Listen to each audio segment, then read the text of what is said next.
Nova Vulgata, Evangelho de São João, capítulo 6, versículos de 1 a 71. 1. Depois disso, Jesus foi para o outro lado do mar da Galileia, que é o mar de Tiberíades. 2. E uma grande multidão o seguia, porque viam os sinais que ele fazia sobre os doentes. 3. Jesus subiu ao monte e ali se sentou com seus discípulos. 4.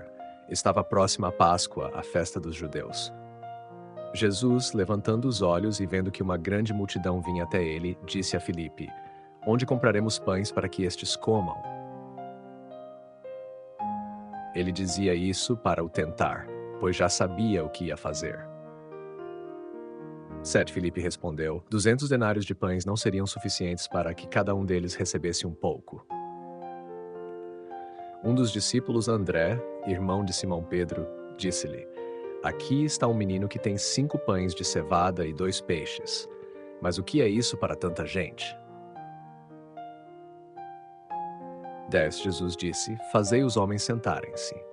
Havia, porém, muita grama naquele lugar. Então os homens se sentaram e o número era de cerca de 5.000. 11. Então, Jesus tomou os pães e, depois de dar graças, distribuiu aos que estavam reclinados, e igualmente os peixes, tanto quanto queriam.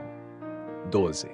Quando já estavam saciados, disse aos seus discípulos: Recolham os pedaços que sobraram, para que nada se perca.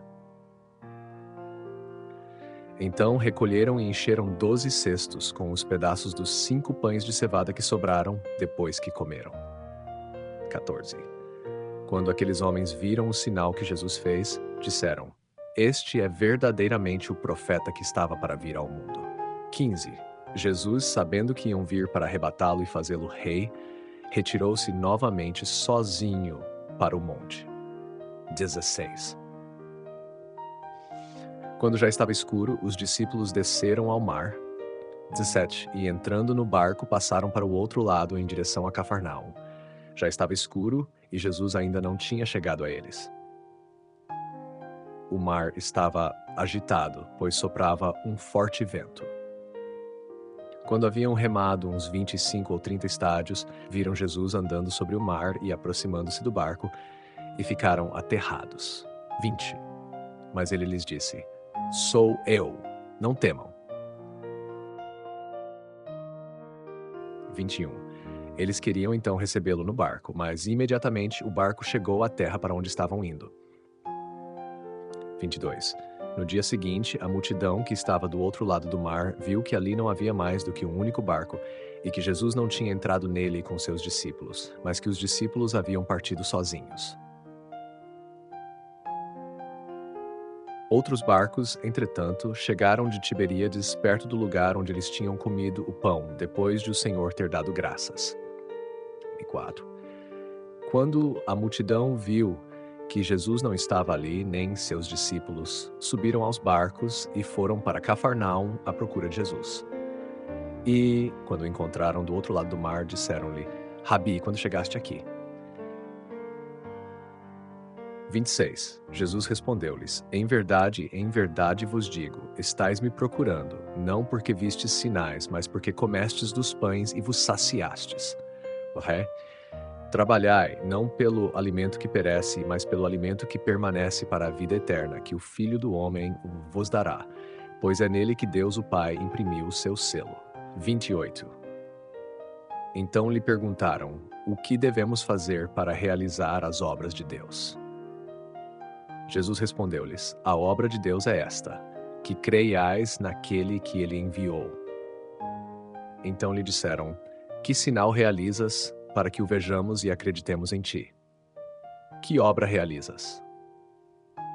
Nossos pais comeram o maná no deserto, como está escrito, ele deu-lhes pão do céu para comer. 32. Disse-lhes então Jesus: em verdade vos digo, não foi Moisés quem vos deu o pão do céu, mas é meu Pai quem vos dá o verdadeiro pão do céu. 33. Pois o pão de Deus é aquele que desce do céu e dá vida ao mundo. Então lhe disseram: Senhor, dá-nos sempre deste pão. 35. Disse-lhes Jesus: eu sou o pão da vida. Quem vem a mim não terá fome, e quem crê em mim nunca mais terá sede. Mas eu vos disse, vós me vistes, e ainda assim não credes. Todo aquele que o Pai me dá virá a mim, e quem vem a mim eu não rejeitarei. Pois desci do céu, não para fazer a minha própria vontade, mas a vontade daquele que me enviou. 39. E esta é a vontade daquele que me enviou, que eu não perca nada do que ele me deu, mas que eu ressuscite no último dia. De fato, esta é a vontade de meu Pai, que todo aquele que vê o Filho e nele crê tenha a vida eterna, e eu o ressuscitarei no último dia. Os judeus murmuravam dele, porque havia dito, eu sou o pão que desceu do céu. E diziam, não é este Jesus, o filho de José? Não conhecemos o pai e a mãe dele? Como então ele diz agora, eu desci do céu? Jesus respondeu, e lhes disse, não murmureis entre vós. Ninguém pode vir a mim, se o Pai que me enviou não o atrair, e eu o ressuscitarei no último dia. Está escrito nos profetas, todos serão ensinados por Deus. Todo aquele que ouviu o Pai e dele aprendeu, vem a mim. Não que alguém tenha visto o Pai, a não ser aquele que vem de Deus. Este viu o Pai. Em verdade vos digo, quem crê tem a vida eterna.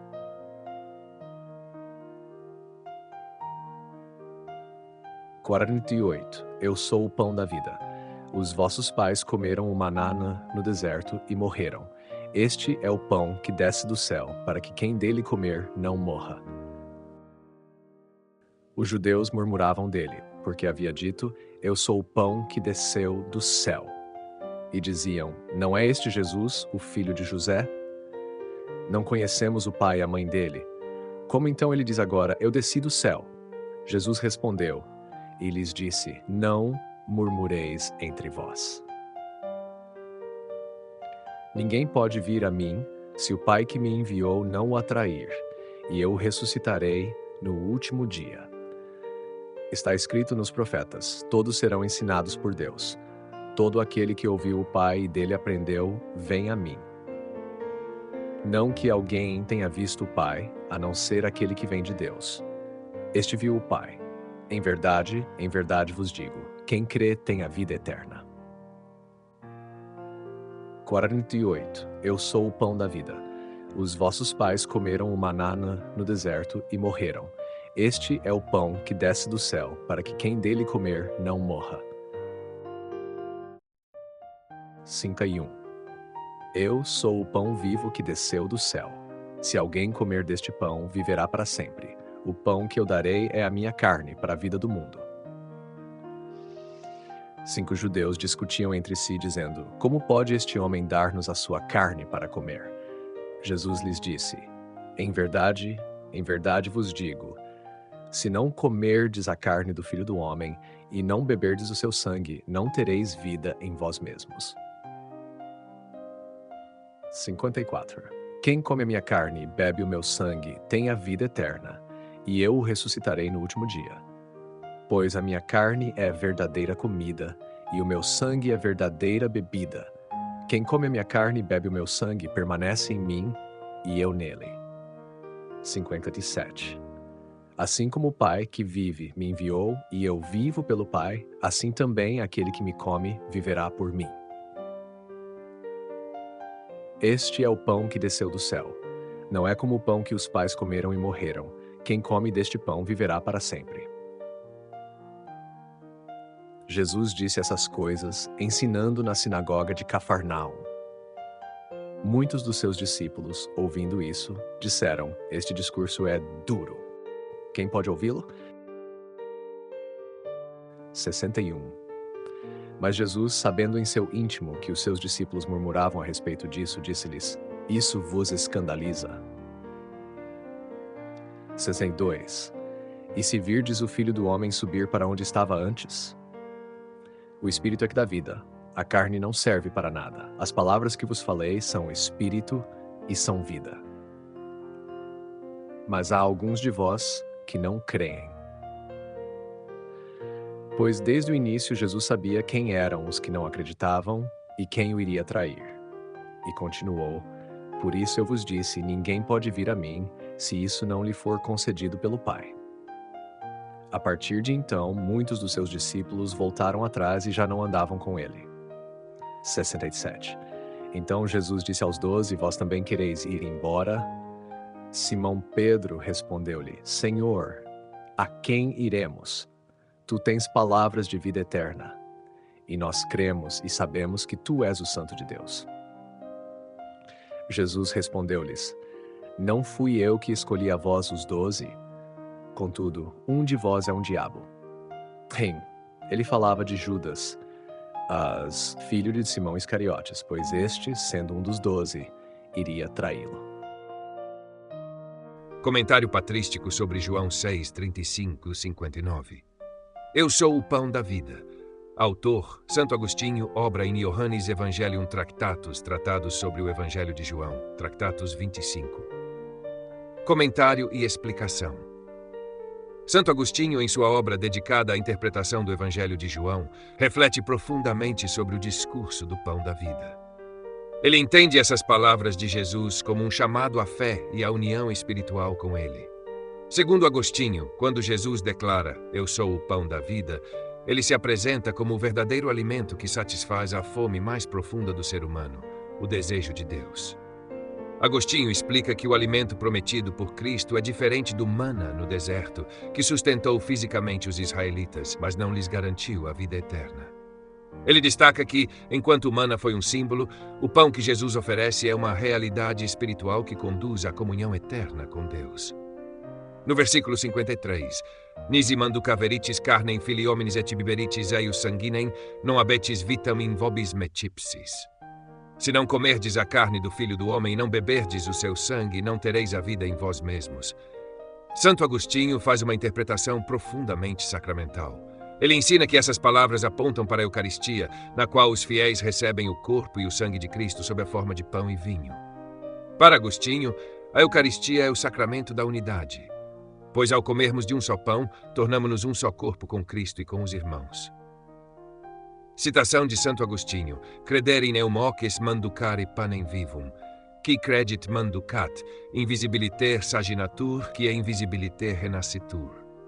Crer nele é comer o pão vivo. Quem crê, come. É nutrido invisivelmente, porque invisivelmente renasce. Agostinho ressalta que a essência do comer a carne e beber o sangue de Jesus está na fé viva, que leva à participação ativa na vida divina por meio dos sacramentos. Ele afirma que a vida eterna prometida por Jesus é recebida já nesta vida, mas sua plenitude será experimentada na ressurreição dos mortos. Relevância do comentário para o estudo. Contexto histórico. Santo Agostinho escreve em um momento em que a Igreja Católica já havia consolidado a doutrina eucarística, reafirmando o mistério da presença real de Cristo no sacramento. Sua reflexão oferece uma síntese doutrinal clara e acessível. 2. Doutrina e espiritualidade. Agostinho conecta a promessa do pão da vida com a realidade da fé e dos sacramentos, especialmente a Eucaristia, interpretando o discurso de Jesus em uma perspectiva profundamente espiritual e prática para a vida cristã. 3. Clareza e acessibilidade. A interpretação de Agostinho é simples e direta. A união com Cristo por meio da fé e dos sacramentos é a resposta à fome espiritual que todo ser humano experimenta. Reflexão complementar para o público.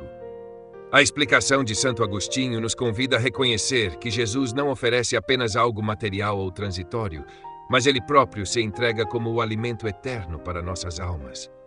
Assim como o alimento físico sustenta o corpo, a fé e a participação na Eucaristia sustentam a vida espiritual, tornando-nos um só com Cristo e uns com os outros. Queridos ouvintes, chegamos ao fim deste audiolivro e quero expressar minha profunda gratidão a todos que permaneceram conosco até aqui. Sua dedicação em acompanhar essa obra é um verdadeiro sinal de busca pela sabedoria e pelo crescimento espiritual. Que o conteúdo ouvido possa nutrir sua alma e fortalecer sua fé. Aproveito para convidá-los a explorar as playlists do canal Caminho Católico, onde vocês encontrarão outros tesouros espirituais. São obras que podem acompanhar e iluminar sua jornada, como Castelo Interior de Santa Teresa de Jesus, Confissões de Santo Agostinho, Palavras Bíblicas com o Evangelho comentado por grandes eclesiásticos, Filoteia, de São Francisco de Sales, Tratado da Verdadeira Devoção à Santíssima Virgem, de São Luís Maria de Montfort, A Imitação de Cristo, de Tomás de Kempis, e As Três Idades da Vida Interior, do padre Garrigou Lagrange. Cada uma dessas obras oferece um caminho profundo de reflexão e conversão, e espero que possam encontrar nelas a mesma riqueza espiritual que proporcionaram a tantas gerações. Nosso canal está sempre aberto para quem deseja aprender e crescer na fé. Continue nos acompanhando e compartilhando essa jornada espiritual. Mais uma vez, obrigado por sua presença e que Deus abençoe a todos.